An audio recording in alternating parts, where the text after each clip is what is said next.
I would like to ask the government why the government has not put the provisions of the Plantation Labor Act into operation.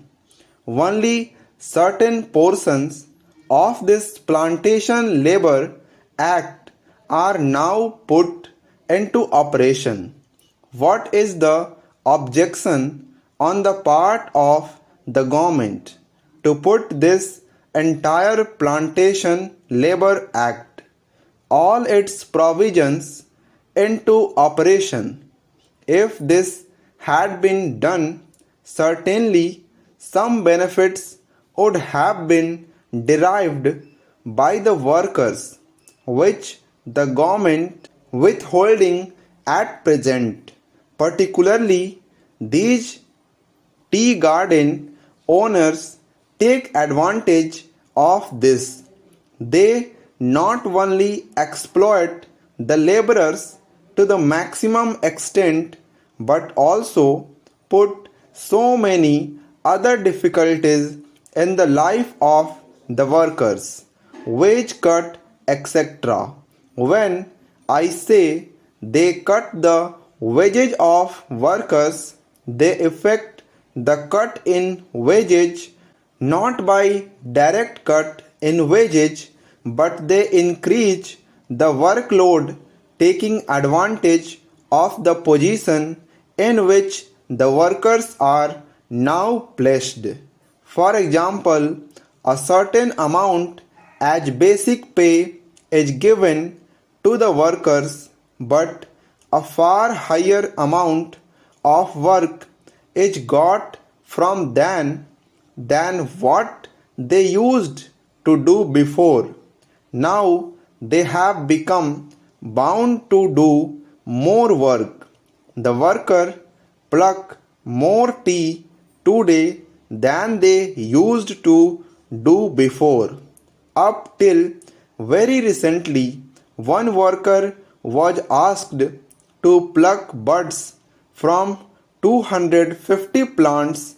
Now he is asked to pluck from 400 plants. That is how they increase the workload. In certain tea gardens, 60 to 70% workload has been increased. This is generally going on. Government do not take any measures to check that increase in workload. Instead of utilizing this fund, the profits can be controlled. The government should ask the plantation owners to give more amenities such as residential facilities, free education to their children, facilities to plant in fallow lands, etc. Fallow lands are available in certain gardens. These workers should be given the facility to cultivate tobacco and other food materials so that they may meet their daily necessities. The government should ask these plantation owners to increase the wages of the workers and also to increase the wages of those workers who are skilled workers. There is the factory labor inside plantations, and there are field workers, and there are so many other categories of labor. The government is not doing anything substantial for the workers. Sir, I find that something like 1.5 lakhs of rupees have been granted to the Kerala government for welfare work among the plantation labor. So far as our experience goes, we never have the opportunity to come across such activities organized on behalf of the government. I do not know whether there is any such activity anywhere. On the contrary, there are certain measures taken under the Preventive Detention Act to fight the workers and to pelt stones at the meetings of the workers, and also to employ police to lethargic the workers. That is the sort of the welfare activities they have been doing.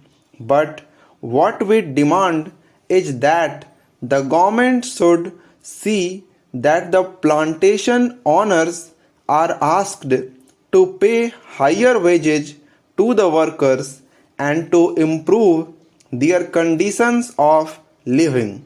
Now there are one room tenements, but the workers want 3-room tenements, and they have not so far been provided with such facilities. I understand that the government have got some idea of having modern tenements in the states, but so far nothing has been done. We suggest that a part of these profits should be utilized for giving educational facilities to the children of the estate laborers. Also, the wages of the workers should be increased, and all sorts of facilities should be provided to the estate laborers. That is what I have to say. Para, Mr. Deputy Chairman, I welcome this bill, and I am very glad that the Honorable Minister has given the assurance that this increased cess will be utilized mainly for the improvement of the living conditions of the workers in these plantations. But I beg to submit, sir, that the price of tea is rising in the English markets, and I suggest that as good businessmen we should realize, and our government should realize, that if the price goes up beyond a certain limit, the consumption will go down.